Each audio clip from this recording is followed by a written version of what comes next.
এর ছবি দেখাবো। তারকেশ্বরে আরামবাগের মধ্যেই তারকেশ্বর, তার মধ্যেই বুথ জ্যামের অভিযোগ।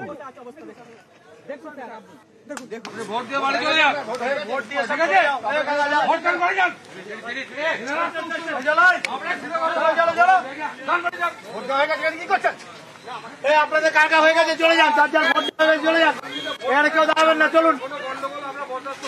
কথা বলবো প্রতিনিধি অর্ণবের সঙ্গে। অর্ণব, কি হয়েছে, ঘটনাটা কোথায় হয়েছে এটা ঠিক?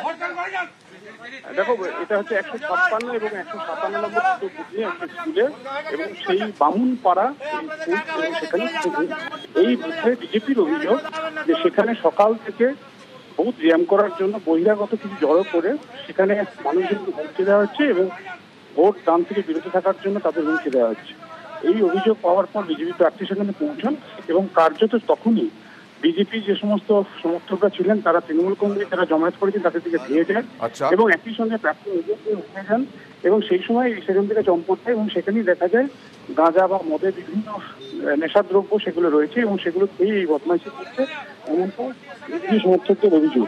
এবং কিছুক্ষণের মধ্যে 10 মিনিটের মধ্যেই কুইক রেসপন্স টিম আসে, যদিও সেই জমায়েত হচ্ছে। এই মুহূর্তে ভোট প্রক্রিয়া শান্তিতে রয়েছে। বিজেপি যেটা অভিযোগ, প্রার্থীও যেটা বলছেন, গত 50 নির্বাচনে ব্যাপক ছাপ্পাভোট হয়েছিল এবং তারপর বিজেপিও যথেষ্ট কোমর বেঁধেছিল এবং আজকে যখন বিজেপি সকালবেলা যারা যখন বুথে যায় সেই সময় পোলিং এজেন্ট ঢোকানো, হুমকি দেওয়া থেকে শুরু করে বুথ জ্যাম করে সেখানে ভোটিং পার্সেন্টেজ কম করানোর অভিযোগ তৃণমূল কংগ্রেস সমর্থকদের বিরুদ্ধে। বেশ, ধন্যবাদ।